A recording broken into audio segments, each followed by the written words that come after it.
ಅರೆಸ್ಟ್ಗೂ ಮುನ್ನ ಅಲ್ಲು ಮನೆ ಮುಂದೆ ಹೈ ಡ್ರಾಮಾ. ಬಟ್ಟೆ ಬದಲಾಯಿಸಿಕೊಂಡು ಬರ್ತೀನಿ ಅಂತ ಅಲ್ಲು ಅರ್ಜುನ್ ಹೇಳ್ತಾರೆ. ಬಟ್ಟೆ ಬದಲಿಸೋದಕ್ಕೆ ಪೊಲೀಸರು ಅವಕಾಶ ಕೊಡಲ್ಲ. ಅರೆಸ್ಟ್ ಮಾಡೋದಕ್ಕೆ ನನ್ನ ಅಭ್ಯಂತರ ಇಲ್ಲ, ಬಟ್ಟೆ ಬದಲಿಸೋದಕ್ಕೆ ಅವಕಾಶ ಕೊಡ್ತಿದ್ರೆ ಹೇಗೆ? ಪೊಲೀಸರ ವಿರುದ್ಧ ಅಲ್ಲು ಅರ್ಜುನ್ ಗರಂ ಆಗ್ತಾರೆ. ಅಲ್ಲು ಅರ್ಜುನ್ ಅರೆಸ್ಟ್ಗೂ ಮುನ್ನ ನಡೆದಂತ ಹೈ ಡ್ರಾಮಾ ಇದು. ಅರೆಸ್ಟ್ ಮಾಡೋದಕ್ಕೆ ಮನೆಗೆ ಬಂದಂತಹ ಪೊಲೀಸರ ಮುಂದೆ ಏನೇನಾಯ್ತು ಅನ್ನೋದು. ಅರೆಸ್ಟ್ ಮಾಡೋದಕ್ಕೆ ನನ್ನ ಅಭ್ಯಂತರ ಇಲ್ಲ, ಆದ್ರೆ ಬಟ್ಟೆ ಬದಲಾಯಿಸಿಕೊಂಡು ಬರ್ತೀನಿ ಅಂತ ಅಲ್ಲು ಅರ್ಜುನ್ ಹೇಳ್ತಾರೆ. ಅದಕ್ಕೆ ಪೊಲೀಸರು ಒಪ್ಪೋದಿಲ್ಲ. ಬಟ್ಟೆ ಬದಲಾಯಿಸೋದಕ್ಕೂ ಅವಕಾಶ ಕೊಟ್ಟಿಲ್ಲ ಅಂದ್ರೆ ಹೇಗೆ ಅಂತ ಪ್ರಶ್ನೆ ಮಾಡ್ತಾರೆ. ಅಲ್ಲು ಅರ್ಜುನ್ ಅರೆಸ್ಟ್ಗೂ ಮುನ್ನ ಅವರ ಪತ್ನಿ ಕಣ್ಣೀರು ಹಾಕಿದ್ದಾರೆ. ಪತ್ನಿಗೆ ಸಮಾಧಾನ ಮಾಡಿದ್ರು ಅಲ್ಲು ಅರ್ಜುನ್. ದೃಶ್ಯದಲ್ಲಿ ನೋಡ್ತಾ ಇದ್ರು. ಪೊಲೀಸರು ಅಲ್ಲೇ ಇದ್ದಾರೆ.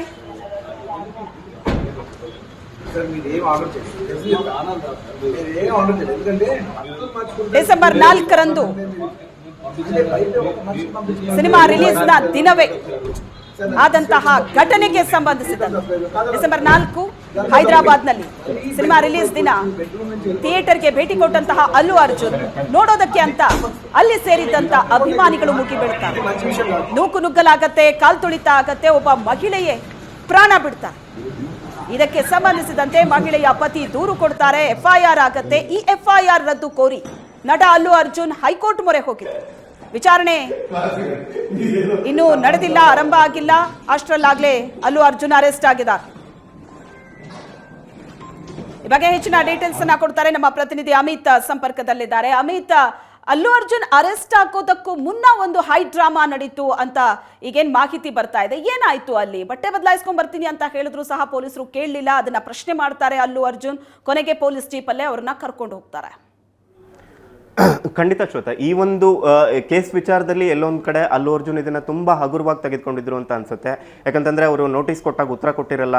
ಸೊ ಸಕ್ಸಸ್ ಮೀಟಲ್ಲಿ ನಾವು ಇದಕ್ಕೆ ವಿಷಾದ ವ್ಯಕ್ತಪಡಿಸ್ತೀನಿ, ಜೊತೆಗೆ ಚಿತ್ರತಂಡದಿಂದ ಏನಂತಂದರೆ ಅವ್ರಿಗೊಂದು ಪರಿಹಾರವನ್ನು ಕೊಡ್ತೀನಿ ಅನ್ನೋಂಥ ಒಂದು ಮಾತನ್ನು ಹೇಳ್ತಾರೆ. ಅದರ ನಂತರ ಅವರು ಒಂದು ಸಕ್ಸಸ್ ಖುಷಿನ ಅನುಭವಿಸ್ತಾ ಇರ್ತಾರೆ. ಎಲ್ಲೊಂದು ಕಡೆ ಈ ಘಟನೆನ ಮರ್ತೇ ಬಿಟ್ಟಿರ್ತಾರೆ. ಇದೇನು ತುಂಬ ದೊಡ್ಡ ಪ್ರಕರಣ ಅಲ್ಲ ಅನ್ನೋಂಥ ಒಂದು ಮನಸ್ಥಿತಿ ಬಹುಶಃ ಅಲ್ಲು ಅರ್ಜುನ್ಗಿರುತ್ತೆ. ಸೊ ಈ ವಿಚಾರದಲ್ಲಿ ಅರೆಸ್ಟ್ ಆಗಬಹುದು ಅನ್ನೋದು ಅವ್ರಿಗೆ ಯಾವಾಗ ಗೊತ್ತಾಗುತ್ತೆ ಆವಾಗ ಅವರು ಹೈಕೋರ್ಟ್ ಮೆಟ್ಲೇ ಇರ್ತಾರೆ. ಎಫ್ಐಆರ್ ರದ್ದುಗೊಳಿಸಬೇಕು ಅಂತಂದ್ಬಿಟ್ಟು ಹೈಕೋರ್ಟ್ ಮೊರೆ ಹೋಗ್ತಾರೆ. ಆದರೆ ಎಲ್ಲೊಂದು ಕಡೆ ಹೈಕೋರ್ಟ್ನಿಂದ ಇದಕ್ಕೆ ಒಂದು ಏನು ಎಫ್ಐಆರ್ ರದ್ದಿಗೆ ಹೈಕೋರ್ಟ್ ಆದೇಶ ಬಂದ್ಬಿಡುತ್ತೆ ಅನ್ನೋಂಥ ಒಂದು ನಿರೀಕ್ಷೆಯಲ್ಲಿ ಇರ್ತಾರೆ. ಆದರೆ ಪೊಲೀಸರು ಇದ್ರ ನಡುವೆನೇ ಅವರನ್ನು ಬಂಧಿಸಿ ವಿಚಾರಣೆಗೆ ಕರೆದೊಯ್ತಾರೆ. ಸೊ ಬಂಧನಕ್ಕೆ ಬಂದಾಗ ಸಹಜವಾಗಿ ಅಲ್ಲು ಅರ್ಜುನ್ ಮತ್ತು ಅವರ ಕುಟುಂಬಕ್ಕೆ ಶಾಕ್ ಆಗಿರ್ತಕ್ಕಂಥದ್ದು. ಅರೆಸ್ಟ್ ಆಗೋದನ್ನು ಅವರು ಮಾನಸಿಕವಾಗಿ ಒಪ್ಕೊಳ್ಳೋಕ್ಕೆ ರೆಡಿ ಇರೋದಿಲ್ಲ.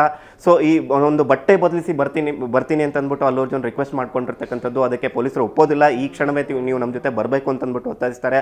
ಅದಕ್ಕೆ ಅಲ್ಲು ಅರ್ಜುನ್ ಏನಂತಂದರೆ ಆಕ್ಷೇಪವನ್ನು ವ್ಯಕ್ತಪಡಿಸ್ತಾರೆ. ಸೊ ಒಂದು ದೊಡ್ಡ ಹೈಡ್ರಾಮಾ ನಡೆದಿರ್ತಕ್ಕಂಥದ್ದು. ಅವ್ರ ಪತ್ನಿ ಕಣ್ಣೀರು ಹಾಕ್ತಾರೆ.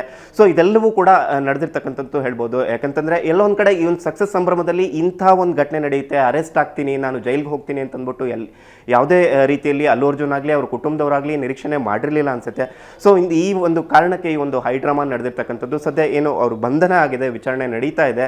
ಸೊ ಅವರನ್ನು ಕೋರ್ಟ್ಗೆ ಹಾಜರುಪಡಿಸುವಂಥ ಸಾಧ್ಯತೆ ಇದೆ. ಜೊತೆಗೆ ಇದರಲ್ಲಿ ಗಂಭೀರವಾದಂಥ ಪ್ರಕರಣಗಳನ್ನು ಕೂಡ ದಾಖಲಿಸಿರೋದ್ರಿಂದ ಸೊ ಒಂದು ಈ ವಿಚಾರದಲ್ಲಿ ಏನು ಕೋರ್ಟ್ ಎದುರು ಅಲ್ಲು ಅರ್ಜುನ್ನ ಹಾಜರುಪಡಿಸಿ ಮುಂದಿನ ಒಂದು ಕಾನೂನಿನ ನಡೆ ತೆಗೆದುಕೊಳ್ತಾರೆ ಅಂತ ಹೇಳ್ಬೋದು Shweta. Yes, thank you Amit.